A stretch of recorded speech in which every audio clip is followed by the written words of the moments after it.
오늘은 서울 가산동에 돈 될 만한 지산 물건을 보러 왔습니다.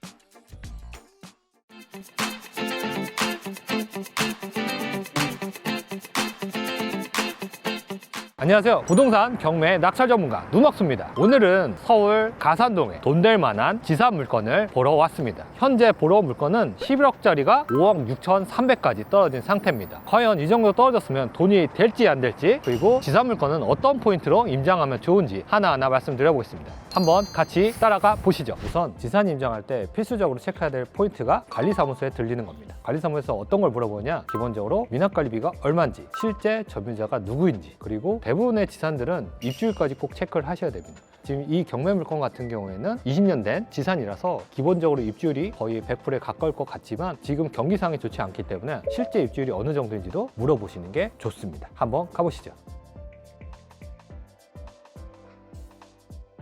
혹시 여기 509호 경매 물건 때문에 하는데 관리비 미납액이 어느 정도 돼요?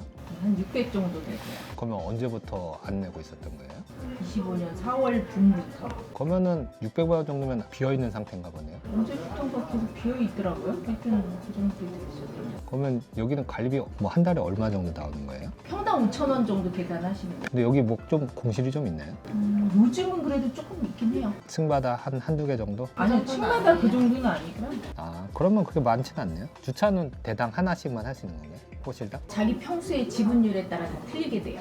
지금 경매 물건지 앞에 나와 있는데요. 지산 임장할 때 어떤 걸 보시면 좋으냐? 우선 기본적으로 외부가 이렇게 바뀌어 있다? 그러면 인테리어가 돼 있을 가능성이 높다. 이걸 포인트로 잡으시면 되고요. 일반적으로 안 돼 있는 곳은 이렇게 일반문으로 돼 있는 경우가 많습니다. 이 물건을 그래도 좋게 봤던 이유가 우선은 코너에 위치해 있는 호실입니다. 코너 양창이기 때문에 햇살이 잘 든다. 그리고 베란다 공간이 어느 정도 더 있을 거기 때문에 실제 면적보다 더 넓은 공간을 사용할 수 있기 때문에 실수요자 입장에서는 이런 호실들을 조금 더 선호도가 높습니다. 그리고 보시면 이렇게 관리비가 미납된 경우들이 많기 때문에 이렇게 붙어있는 경우들이 많습니다. 이런 경우에는 관리비가 많이 미납돼서 단전단수를 시행할 수도 있겠다라는 정도 아시면 될 것 같고, 그리고 이런 걸 보시면 명도의 난이도도 어느 정도 예측해 볼 수 있습니다. 경매 물건 내부는 볼 수 없지만 바로 옆에 이렇게 베란다 공간이 있기 때문에 어느 정도의 뷰가 나오는지, 막힘이 있는지 이런 것들을 이렇게 간접적으로만 체크해 볼 수 있습니다. 이렇게 봤을 때는 기본적으로 옆에 지산하고는 어느 정도 거리가 있고 지산 내에 있는 쉼터가 보이는 그런 뷰 정도 나올 걸로 보여지기 때문에 그래도 실수요자가 선호할 만한 그런 호실로 보여집니다. 우선 이 경매 물건 입지에 대해서 설명을 해드려보면 1호선, 7호선에 다니는 가디역에서 약 400m에 있는 역세권 지산이다 라고 보시면 될 것 같고요. 역세권 지산이지만 어느 정도 구축에 속한다. 그렇기 때문에 가격 경쟁력이 가장 중요합니다. 그리고 가디역 쪽 지산을 볼 때 부동산을 임장해 보시면 수출의 다리 위쪽과 아래쪽으로 해서 선호도 차이가 있을 거고 가격 차이가 있을 거다라는 이야기를 들으실 수 있을 겁니다. 이 물건 같은 경우에는 수출의 다리 바로 위쪽, 그리고 가디역에서 가까운 입지이기 때문에 우선 입지만으로는 실수요자가 좋아할 만한 그런 입지다. 그걸 기억하시면 좋을 것 같고요. 앞으로도 이쪽에 경매 물건이 많이 나올 예정인데 그런 물건들은 주의 깊게 보시면 실제로 돈 되는 물건을 찾으실 수 있을 겁니다. 우선 지산 가격 파악이 어렵다는 분, 쉽다는 분 이렇게 갈릴 텐데요. 우선 지산도 기본적으로 평당 가격을 기억하시면 그 물건의 가치를 판단하기 쉬워질 겁니다. 우선 지산도 산업부동산 가서 실거래가를 확인할 수 있고요. 여기 실거래가를 확인해 보니까 전용 평당 기준으로 1160에서 1400만 원대까지 거래된 사례가 존재합니다. 그리고 임장을 통해서 매물들 호가를 확인해 보니까 기본적으로 전용 평당 1270에서 1600만 원 정도까지의 매물들이 분포되어 있습니다.